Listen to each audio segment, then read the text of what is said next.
पंकजा मुंडे निवडून आल्या तर काहीतरी मंत्री झाल्या तर तुम्ही त्यांना शुभेच्छा देणार का?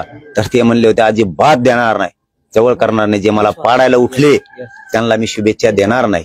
आणि आता तर ह्या माणसानं तर आपल्या समाजाच्या बांधवाचा खून केलाय, मर्डर केलाय, क्रूरपणे हत्या केली. त्याला भेटायला कसं काय गेलो मग तुम्ही? आज तुम्ही हे म्हणजे शॉकिंग आहे. हे ऐकायला शॉर्ट बसल्यासारखं वाटतंय. सांगता येणार नाही, पण हे या राज्यानं खूप विश्वास टाकला. या राज्यातल्या गोरगरिबांनी त्यांना आयकॉन मानायचा सुद्धा प्रयत्न केला होता आणि समाज इतका मानायला लागला होता. आणि मी सुद्धा सांगितलं होतं, जाहीरपणाने सांगतो, मी पण सांगितलं होतं की समाजासाठी लढतोय हा माणूस, अजिबात उघडं पडू देऊ नका. पोरांनी पुरे जिल्ह्यातले राज्यातले पोरं एका बाजूने उभा राहा, अजिबात ह्या माणसाला उघडं पडू द्यायचं नाही, ताकदीने उभा राहायचं. आणि समाजाने काय कमी नव्हतं केलं, समाजाने खूप बहुमतानं निवडून दिलं होतं. माझ्या मतानं ते ज्या पक्षात होते त्या पक्षाचे उपमुख्यमंत्री होते त्यावेळेस इतकी लीड दिली नव्हती, इतक्या गरिबांच्या लेकरांनी त्यांना लीड दिली होती. इतकं तुटून काम केलं. 300-325 पोरं ताई असे आहेत की त्यांनी धसान्नाचं कधी तोंडही बघितलं नव्हतं. पण ह्या वेळेस तुटून पडून 73 गावं फिरवायचं काम त्या लोकांनी केलं होतं. इतक्या लवकर देशमुखांचा संतोष भायाचा विषय सोडून ते इतक्या लवकर पळ काढतील आणि समाजाला संकटात सोडून जातील.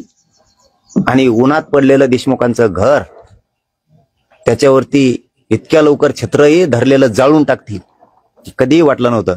पण माझ्या तोंडातून एखादा शब्द जाण्याऐवजी मी थोडीशी आधी खात्री करतो ताई या विषयाची की खरंच हे का. पण हे मात्र दुर्दैव आहे. जर खरं असेल तर हे दुर्दैव आहे एका खून केलेल्या माणसानं की त्यांनी खंडण्या मागायला लावल्या. सगळा समाज, वंजारी समाज सुद्धा विटीस धरला, ओबीसी समाज विटीस धरला, खून बलात्कार करू मराठीही मारले. त्या व्यक्तींना भेटायला जावंसं वाटतंय. आणि एका पत्रकार बांधवांनी प्रश्न विचारला होता की पंकजा मुंडेला शुभेच्छा द्या. तिला शुभेच्छा देऊ वाटल्या नाहीत तुम्हाला, परंतु एक गुंडाची टोळी चालवणाऱ्याला ज्यांनी सपासप वारं करून लोकांचे मुडदे वाढले अशा व्यक्तींना तुम्ही भेटायला जाताय, हे मात्र महाराष्ट्रासाठी प्रचंड मोठं दुर्दैव आहे.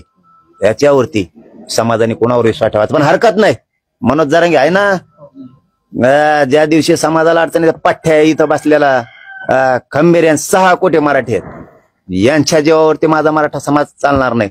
हे राजकारणी त्यांच्या फायद्यापुरते येतात, पण इतका मोठा धोका देऊन जातील, इतका मोठा धोका देवेंद्र फडणवीसने सुद्धा कधी दिला नसेल, कधीच कोणत्याच क्षेत्रानं दिला नसेल. इतका मोठा धोका म्हणते त्याला.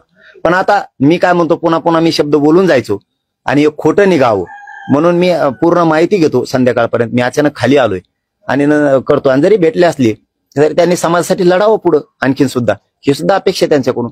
पण घडलेली घटना असेल खरं तर मात्र मोठं दुर्दैव या समाजाचं. या भोळ्या बाबड्या माझ्या समाजाने विश्वास टाकायचा आणि यांनी मात्र त्याचं काळीच तोडून समाजाचं न्यायचं, असं व्हायला नको. कधी शेवटी ज्यावेळेस छोटे छोटे लेकरं त्यांचं आयुष्य आणि भविष्य तुमच्या हातात दिलंय आणि त्यावेळेस तुम्ही त्याला आगीत फेकताय, जाळात फेकताय आणि तुम्ही राजकारण त्याच्यावरती शिजवताय, ही मात्र मोठी शोकांतिका आहे. कोणत्या राजकीय दबावपोटी जर ह्या गोष्टी घडल्या असतील तर हे राज्याचं दुर्दैव आहे. खूप लोकांना वाटत होतं की हा माणूस महादेव मुंडेसाठी लढतोय, महादेव गीतेसाठी लढतोय, आंधळेंसाठी लढतोय, संतोष भाया देशमुखांसाठी लढतोय, सोमनाथ सूर्यवंशीसाठी लढतोय.